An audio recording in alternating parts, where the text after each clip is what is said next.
think your life is over if you complete your life mission? If you're interested in the answer, stick around. We're going to be covering that.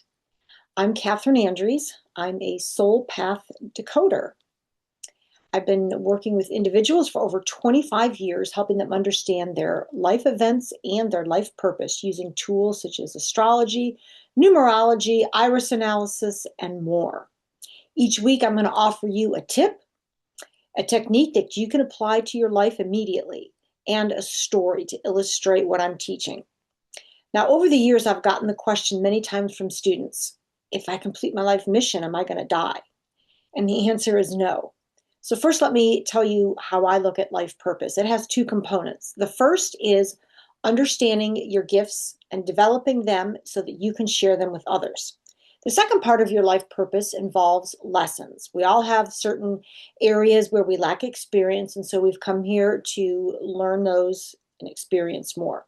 So we can always develop our gifts to a greater degree and offer them to more people. So it's never ending. And of course, those lessons, yes, we can learn them at deeper and deeper level as time goes on. So the tip of the week is do not think that fulfilling your life purpose means that that's the end. In fact, it's the opposite. You can go deeper and deeper into that purpose. So this week, the technique I'm going to share with you is how to find your life path number. And so I'm going to share my screen and we were going to get right into it. And your life path number is basically the path you are here to walk in life. It's your career. It's your motivations in life. It's basically your overall purpose in the world. So it is a key number to understand if you want to master your purpose. So let's get to calculating it. If you want to grab a paper and pen, we'll get started. You're going to calculate it using your birthday, month, and year of birth. So, for example, for a birth date of March 25th, 1965, you're going to break it down and you're going to reduce each to a single digit, except we do not reduce the numbers 11 and 22 because those are considered master numbers. So, March is the third month, we put a 3. If you were born on the 25th, that's a double digit. It's not an 11 or a 22, so we're going to reduce that. And we get 2 plus 5 equals 7. And then the year of birth, 1965, yes, you have to add up each of the 4 digits. So 1 plus 9 plus 6 plus 5, in this case, gives us 21. Again, that's a double digit. It's not a master number, so we're going to reduce that simply by adding up the 2 numbers. 2 plus 1 equals 3. So if you're doing this at home, you should have your month, day, and year reduced to a single digit. However, if you have a master number 11 or 22 as your final answer, you will not reduce it. Okay, so now that we've got these 3 digits, we are going to add them up. So in this case, we get 3 plus 7 plus 3 equals 13. Now, this is not a master number, so we have to reduce it. And we do that by adding up the 2 digits. 1 plus 3 equals 4. So this person's life path number is a 4. I'd like to now just give you a brief summary of each of the life path numbers. If you are a number 1, keywords are courage and independence. Life path number 1 wants to be the first. And so they're really interested in getting to the top, being independent, being different. So there's a competitive edge to number 1. Now, in the negative, sometimes they only think of themselves and they can be selfish. But there's a reason they're really trying to understand themselves and be the best that they can be. So they're not so interested in relationships. Now, the next number 2 is the opposite of number 1. This is the relationship-oriented life path. These people are here to mediate, to learn and be cooperation for other people. They're here to resolve conflicts, to be the wind beneath the wings of others, to be that support person. In the negative, however, a 2 can become a doormat where they let others take advantage of them. Now, the number 3 keywords are creativity and social.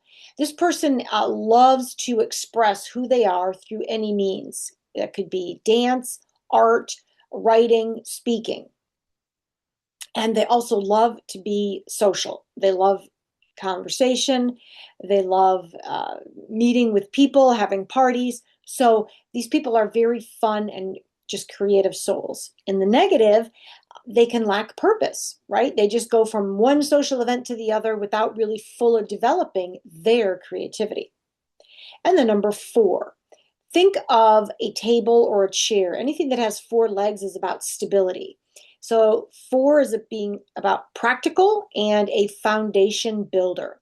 So these people love to work, to create, build businesses, and they're very methodical in everything that they do. Now, in the negative, the 4 can be overly rigid. In other words, thinking it has to be done this way. The number 5 is the very freedom loving. We call this the number that is learning balance between freedom and responsibility. So don't put a number 5 behind the desk. This person wants to be out in the world and they want to learn through direct experience instead of a book or sitting in a classroom. So they love their freedom, they love travel, they're very adaptable.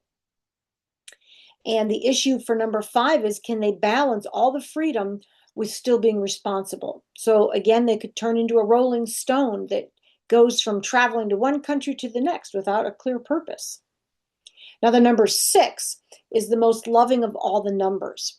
Keywords here are family, healer, teacher. These folks want to love, basically. And so they'll do that with their children, with their pets. If they're a healer, with their clients, if they're a teacher, with their students. And they're just very also creative individuals.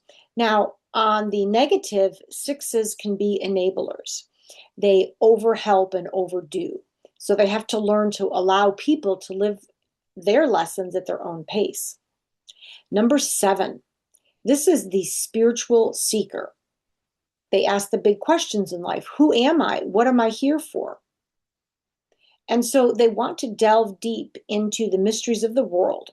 And they may shut themselves out from other people in order to go within and meditate and study and listen to the wisdom within. But in the negative, if taken too far, the number 7 becomes a recluse and they distrust people and never open up to others. And then they miss the lessons and the wisdom that can be gained through relationships. Now, the number 8 is about gaining personal power by balancing the spiritual and the physical. So the 2 circles on the 8 represent both the spiritual and the physical. And in essence, if this person learns to be in the world, but not of it, they can develop fully their personal power and be a force in the world of good. These are the people that can build a business and help other people gain prosperity and abundance. Now, in the negative, they can become materialistic and domineering. They could become the boss of the company that orders people around instead of allowing everybody to have a piece of the pie. Number 9, this is the humanitarian leader. It's like the number 1 in that they're very independent and courageous, yet they have the more compassion and love because they also want to help humanity. They don't just want to get to the top for being, at the head. They want to be a humanitarian. They want to help the world and other people evolve. So they may have very utopian ideas. And they're willing to put their own desires on the back burner to help the world. Now, in the negative, a number 9 can just be totally self-sacrificing, and they can ignore their own needs. Now we're to the 2 master numbers. The first master number is an 11, and I call this person the intuitive bridge. These folks are extremely intuitive and psychic, and they're able to bring in visions and knowledge and wisdom from beyond the physical world. So they make wonderful intuitive counselors, and they help bridge the gap between the spiritual and the physical. Now, the last number is 22, and we call this number the master builder. These folks have all the intuition of the 11. They take it a step further, though, and they say, okay, I've received a vision of something that doesn't already exist in the world, and I'm going to bring it to this world, and I'm going to manifest it.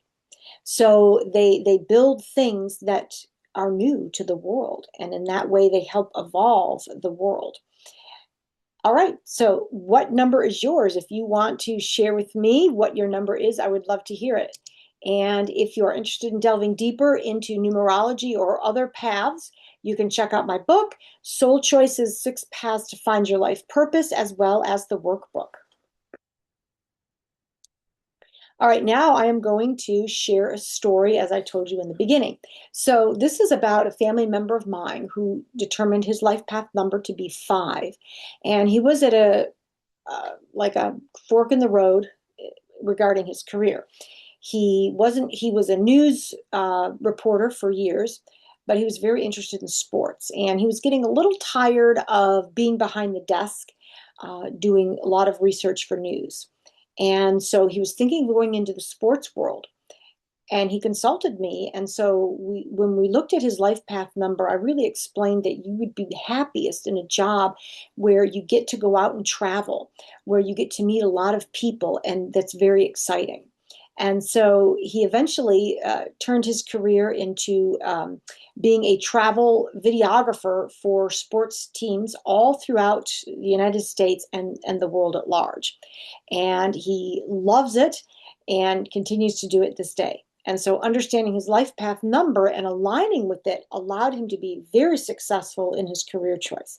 And that is the power of aligning with your life purpose number, is that can bring you success and happiness. So thanks for watching, and I will see you in the next video.